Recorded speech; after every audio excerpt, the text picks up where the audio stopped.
Assalamualaikum warahmatullahi wabarakatuh. Kembali lagi bersama Ustazah. Nah, pada kesempatan kali ini Ustazah akan mengulangi lagi mengenai subtema 3 yang kemarin, yaitunya tentang tanaman di sekitarku.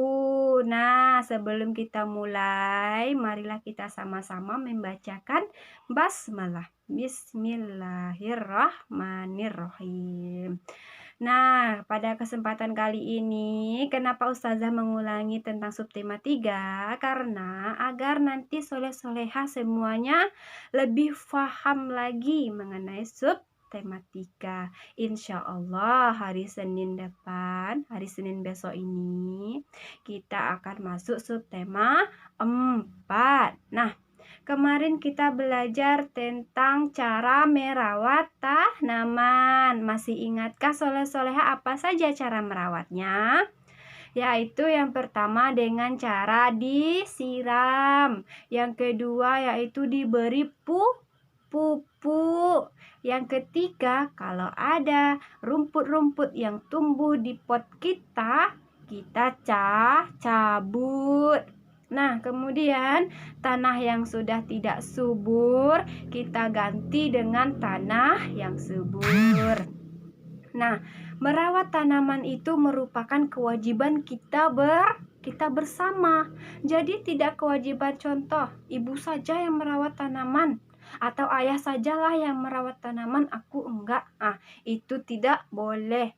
Nah, merawat tanaman itu merupakan kewajiban kita bersama.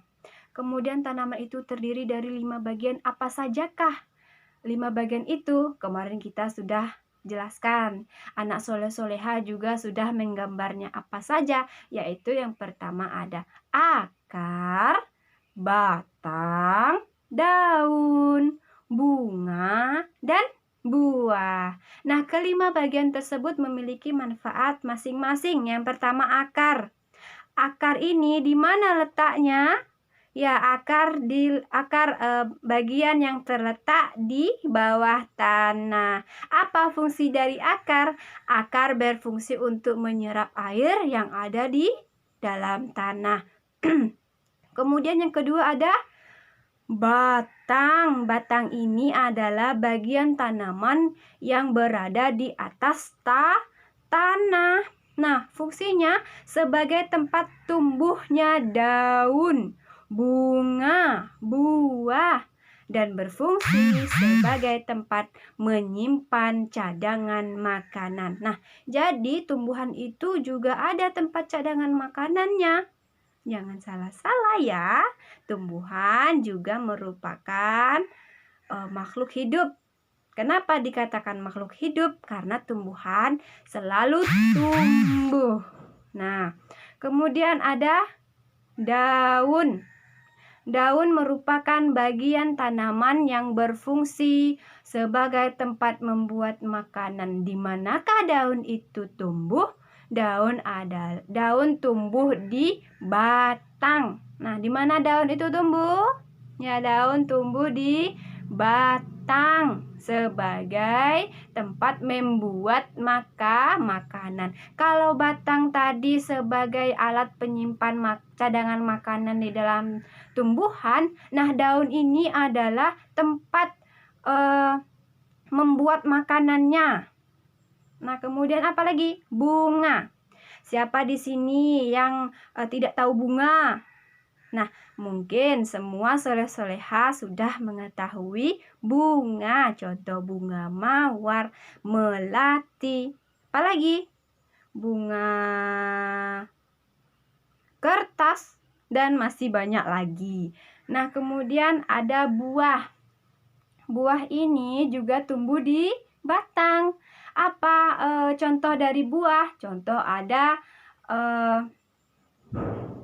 buah apel, buah mangga, buah pisang, buah anggur, dan masih banyak lagi. Nah, buah ini yaitu hasil penyerbukan. Siapa yang menyerbukan? Yaitu tadi bunga. Bunga ini selain dia cantik, dia juga alat perkembangbiakan tumbuhan.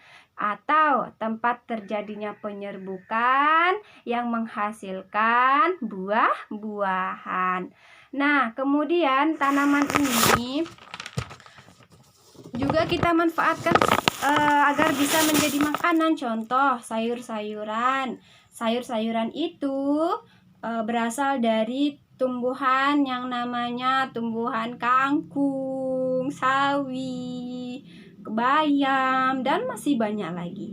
Kemudian ada tanaman yang berasal dari biji. Contoh kacang-kacangan, kacang hijau, kacang kedelai, kacang tanah. Kemudian ada yang berasal dari biji jagung. Kemudian masih banyak lagi. Kemudian ada akar. Nah, akar ini juga kita bisa memanfaatkan sebagai makanan. Contohnya umbi-umbian, ada ubi, ada wortel, kentang, dan lain-lain. Nah, olahan makanan yang berasal dari tanaman, yaitu ada kemarin kita sudah belajar mengenai Siti yang membuat sup. Ya, kemarin kita sudah belajarnya kan? Yaitu ada sup nasi goreng yang berasal dari padi. Kemudian stik kentang berasal dari kentang. Kemudian ada oseng-oseng kangkung berasal dari sayur kangkung. Kemudian ada tempe tahu yang berasal dari kedelai. Kemudian ada keripik ubi, aneka minuman seperti jus wortel, jus mangga, jus alpukat, dan masih banyak lagi. Nah, sekarang tugas soleh-soleha cukup gambarlah mengenai apa saja tanaman yang berada di sekitar soleh-soleha dengan gambar yang rapi, warna yang indah. Nah, nanti kalau sudah selesai, soleh-soleha minta tolong kepada ayah bunda untuk difotokan. Harus nampak wajah yang cantiknya, tidak boleh hanya gambarnya saja, wajah cantiknya harus juga nampak agar ustazah bisa melihat bagaimana kecantikan soleh-soleha, kegantengan soleh-soleha selama libur di rumah. Nah, ketika soleh-soleha sudah selesai menggambar, boleh nanti baca-baca subtema 4 karena hari Senin besok kita sudah masuk ke subtema 4.